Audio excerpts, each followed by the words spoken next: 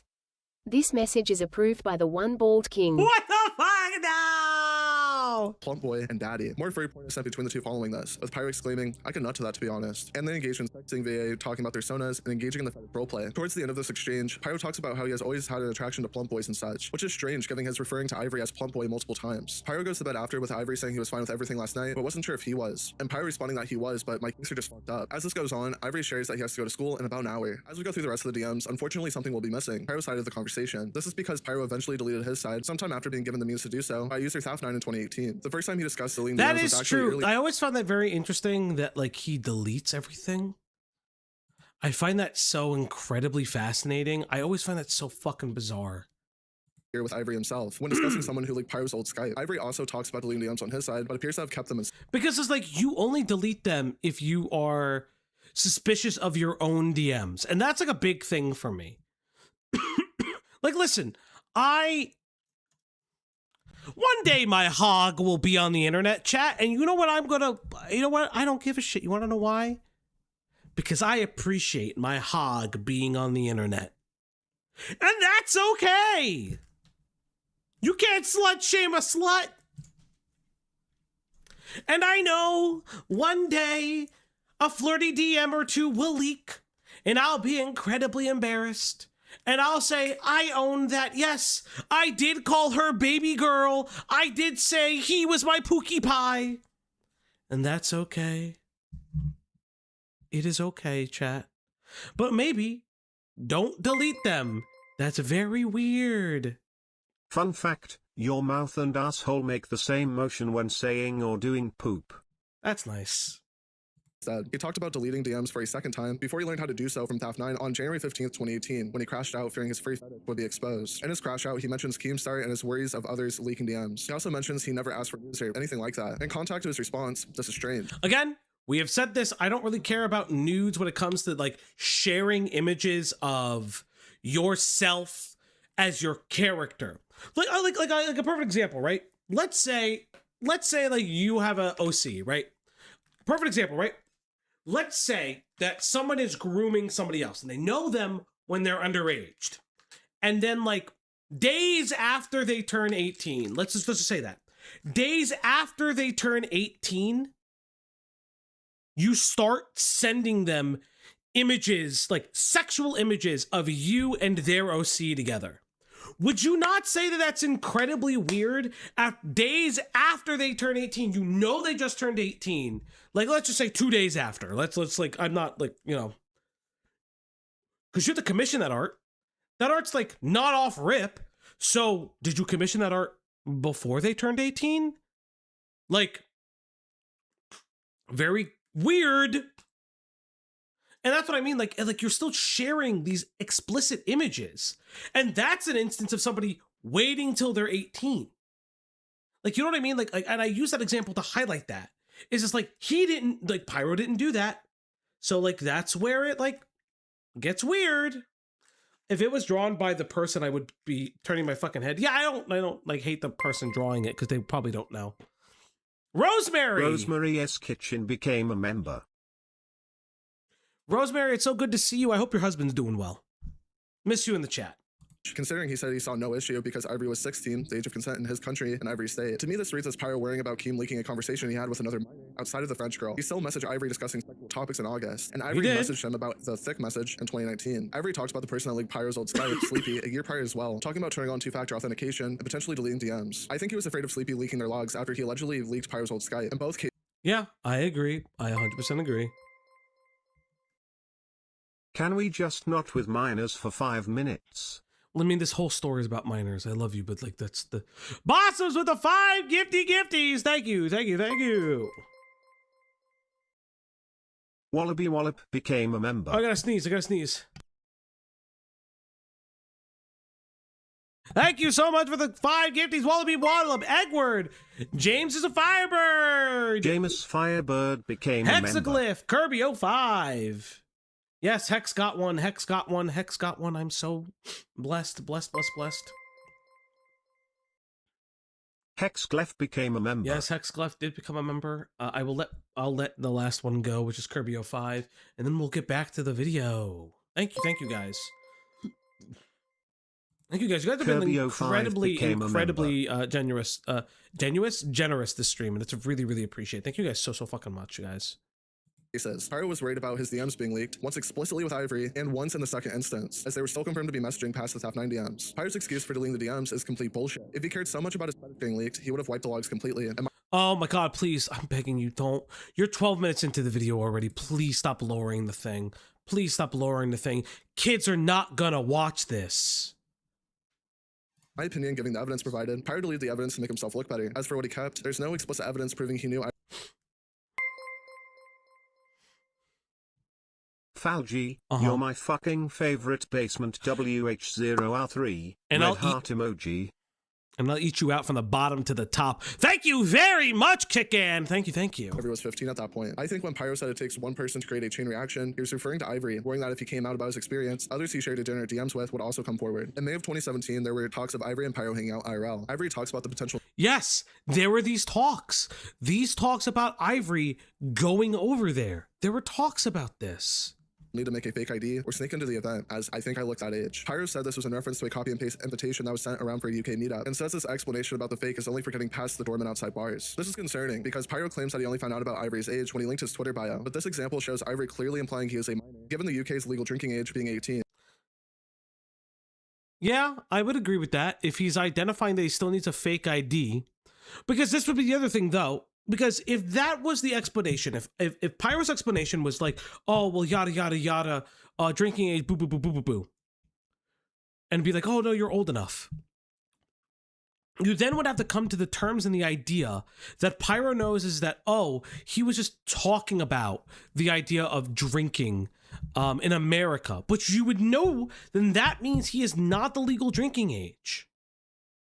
This should be a red flag for Pyro, but instead, 2 days later, Ivory is right back to talking how they usually do in their sexual furry conversations, even though Pyro likely knew he was underage. The day before Ivory linked his Twitter profile, on July 4th, 2017, Ivory talks about his IRL sex life. These DMs show their conversations were not just furry fetish garbage, as he tries to aggressively assert in his response video. It was just purely fantasy garbage. It was roleplay after all. You're just pretending. I didn't consider the age gap significant enough because what we were talking about and doing was so far removed from actual sex. It literally was just fantasy furry garbage because I didn't consider Ivory sexual in any way in person. But this never escalated from 2 morons talking about inhaling furry fur. I'm straight, IRL, like I have no interest in guys. This is just purely like a weird fantasy and it does not carry over into the real world whatsoever. They talk about IRL Survey says that was a fucking lie. Situations with Pyro potentially engaging in the conversation. From the school messages, to them being on call, the ID situation, to even knowing their real name, Pyro should have reasonably known Ivory was underage, yet he claims not to have. Pyro also lied in his response, saying he was not on Twitter between December 28th, 2016 and June 29th of 2017. Yes, he was. Verifiably had an alt account. As he was suspended. However, Pyro linked a tweet from Ivory on April 4th of 2017. There were multiple tweets of Ivory stating his age before this tweet was sent, at least 8 of them. This all occurred when Ivory was only 15. Pyro references specific tweets multiple times on his YouTube channel when he was supposedly not on it, namely how to grow your YouTube channel on May 1st, 2017. The only tweet I could find that had any relevance. Guys, I go for a few days on Holy Day, so I can't upload. I'm sorry. Have a nice day, guys. That was his last tweet, so I can only make out that he went to heaven. All the views just crushed him. When he opened that paycheck that YouTube gave him, he was suffocated in money. And why? Was this the thing that you people liked when this guy, like, fucking auto whatever his voice? From the bottom to the top. When the spume just hit the socks. Let me go kick off my Crocs.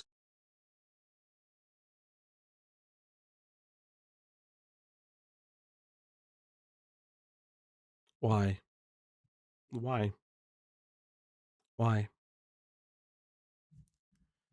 Why? Why?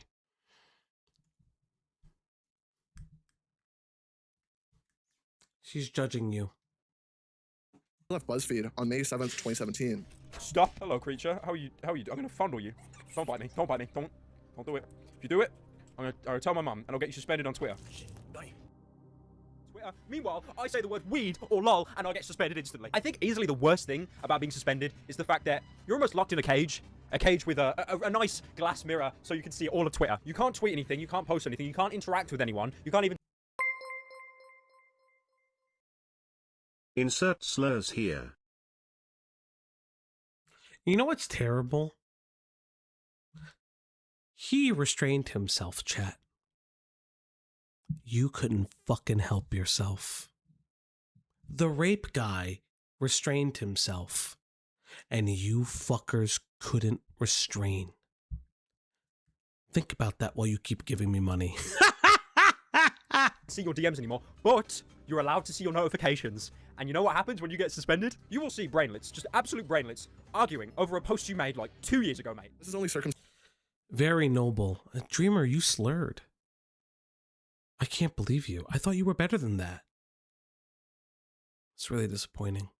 Substantial evidence of him potentially knowing Ivory's age, but it begs the question, why lie about being off Twitter? It is entirely possible Pyro knew his age, but there's no concrete proof. Even after all this new proof Pyro laid out, Pyro still has plausible deniability, especially considering most of Ivory's tweets mentioning his age are replies rather than posts themselves. Okay. So I don't know about Ida that much, so I'm curious where we're gonna go. Throughout the DMs between Pyrocynical and Ivory, there's one consistency outside of the degenerate. No, please don't. I'll do it again. I fear no god. No racial slurs too. Also Angie is gay. That's true, thank you. Roleplay. Ida was a mutual friend of Pyro and Ivory, who later began dating Pyro in 2019. Ida was a known furry fat fetish artist. Beyond this, though, she is an important piece of the equation. As her DMs with Ivory poke more holes into the claims Pyro makes in his response video. So let's dig into the DMs. In the first image, Ivory explains that Ida knowingly sent him fat furry fetish content when he was a minor, which he then sent to Pyro. Next, Ivory shared commission artwork of his Haunter Sona Ida made for him with Pyro, which he called cute. After that, Ivory asked Pyro if he wants to play Dark Souls 3. While he and Ida were on call together, Ida has tweeted about streaming with Pyro and Ivory multiple times, with other creators such as Solid Shibe. She streamed with Ivory showing her commissions as well. These just establish Ivory and Ida's pre-existing friendship, but later DMs get more sinister. The following message shows Ivory venting to Ida about his relationship with Pyrocynical. He is contemplating asking Pyro to be in a relationship with him, but worries he wouldn't want to because of his age and potential regret. This directly contrasts Pyro's narrative of just sending the furry stuff. When Ivory thanked Pyro for suggesting he would pay for a booking at a hotel, he responded, "What did Ida tell you?" With Ivory confirming we were talking about it and such. As you can see, this confirms there was a chain of communication between Ida, Pyro, and Ivory, with them talking about one another to each other in DMs. Ivory talked about Pyro, and Ida shared personal details with the two. It's important to mention it's unknown whether or not Pyro was booked in the hotel for Ivory or Ida, but I'm leaning more towards Ida. However, Ivory was excited for this. She's barking in her sleep, chat. Event nonetheless, and it was one of the last DMs preserved between the two before Pyro wiped his side of the conversation. On top of this, Ivory, Ida, and Pyro were all in a group chat together as well as inviting Pyro to join a Discord call with Ida and somebody else. A second time, Ivory is even seen stating something he heard from Ida, as he said that he heard that Pyro and Ida were going to watch It.